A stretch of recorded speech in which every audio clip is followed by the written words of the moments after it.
नमस्कार दोस्तों, मैं नीतीश कुमार। दोस्तों, दिल्ली के लाल किले से बस 300 मीटर दूर मेट्रो स्टेशन के गेट नंबर 1 की पार्किंग के पास ट्रैफिक धीरे धीरे चल रहा था। एक Hyundai i20 car red light की तरफ बढ़ रही थी, जिसमें 3 लोग बैठे थे। सब कुछ और दिनों की तरह नॉर्मल लग रहा था, लेकिन तभी कार के पिछले हिस्से में जोरदार धमाका हुआ। एक झटके में गाड़ी चकनाचूर हो गई और पूरा माहौल हड़कंप और दहशत में डूब गया। लोग भागते हुए नजर आए। किसी ने मोबाइल निकालकर वीडियो बनाना शुरू किया। कोई घायल लोगों को बाहर निकालने की कोशिश कर रहा था। जिस i20 कार ब्लास्ट हुआ, इसके बारे में भारतीय मीडिया तरह तरह की खबरें चला रही है, लेकिन अब तक कोई भी साफ जानकारी निकल कर सामने नहीं आई। कार का मालिक कौन था? कार कहां से आ रही थी? कहां जा रही थी? कार में कितने लोग सवार थे?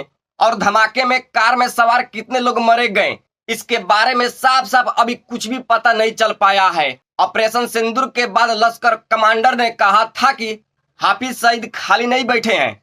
तो अब सवाल यह है दोस्तों कि यह ऑपरेशन सिंदूर का बदला है।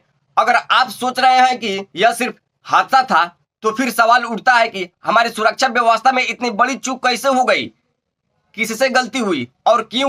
चलिए सब कुछ बताता हूं। तो मुख्य बात यह है कि अभी जांच शुरुआती स्टेज पर है, लेकिन जो शुरुआती रिपोर्ट्स आई है उनसे यह लग रहा है कि यह कोई मामूली दुर्घटना नहीं था। ब्लास्ट की गति और जो निशान मिले हैं वो किसी बड़े विस्फोटक की ओर इशारा करते हैं।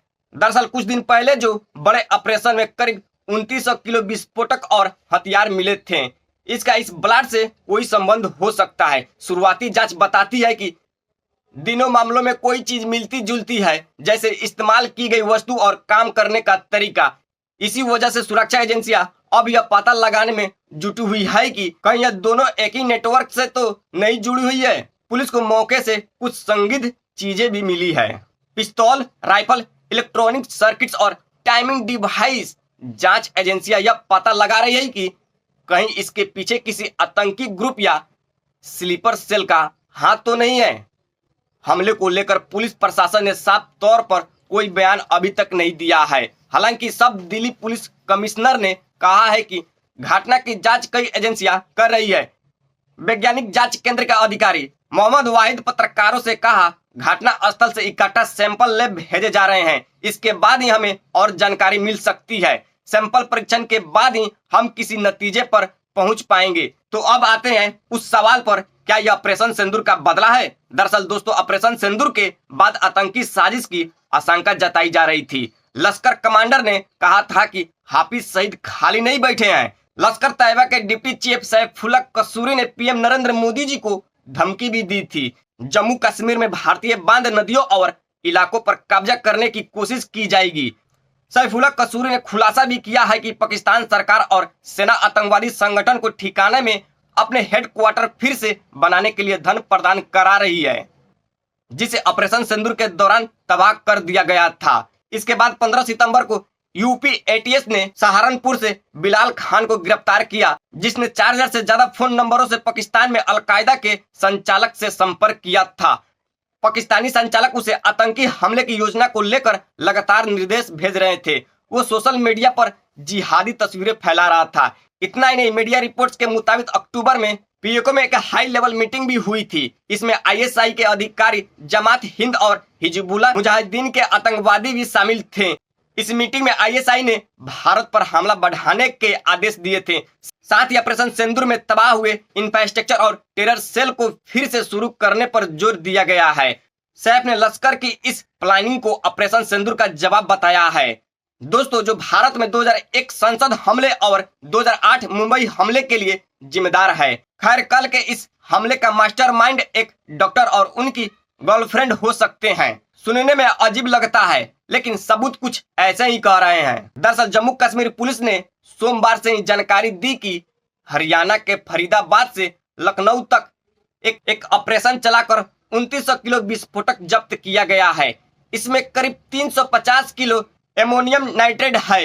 29 अक्टूबर को श्रीनगर में कई इलाकों में मोहम्मद के पोस्टर भी लगे दिखे, जिसकी खोज करने पर पुलिस को पता चला कि पढ़े लिखे और इज्जतदार प्रोफेशनल में नौकरी करने वाले लोगों का एक समूह पाकिस्तान के लिए काम कर रहा था।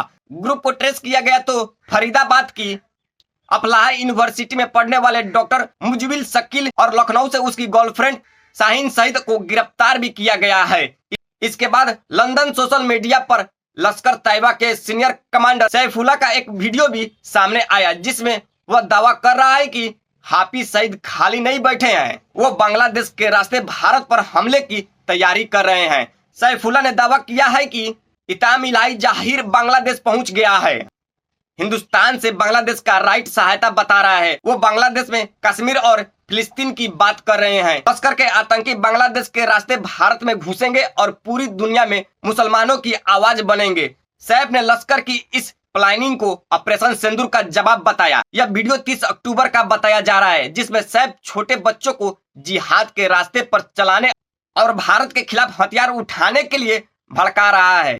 जनरल राजू शुक्ला के मुताबिक इस हमले के बाद भारत को पूर्वी सीमा की तरफ भी सतर्क होना चाहिए। यूनुस खान वैसे ही भारत विरोधी बयान देते रहते हैं। भारत जिस तरह से पश्चिमी सीमा की सुरक्षा करता है, उसी स्तर पर पूर्वी सीमा की सुरक्षा भी बढ़ा देना चाहिए।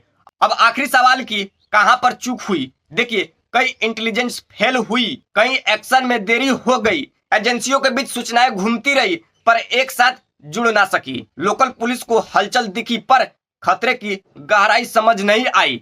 अलग अलग एजेंसियां अपनी अपनी लाइन में लगी रही, किसी ने पूरी तस्वीर नहीं देखी। जिन इलाकों में अभियान चला रहा था वहां लोकल पुलिस को भाला ही नहीं लगी, और जब तक सब कुछ जोड़ने की कोशिश हुई तब तक बहुत देर हो चुकी थी। बाकी आपकी इस पूरी वीडियो पर क्या राय है कमेंट में जरूर बताइएगा। वीडियो अगर आपको पसंद आई है तो लाइक और शेयर करें और चैनल को जाते जाते सब्सक्राइब करना बिल्कुल ना भूले दोस्तों। जय हिंद, जय बिहार।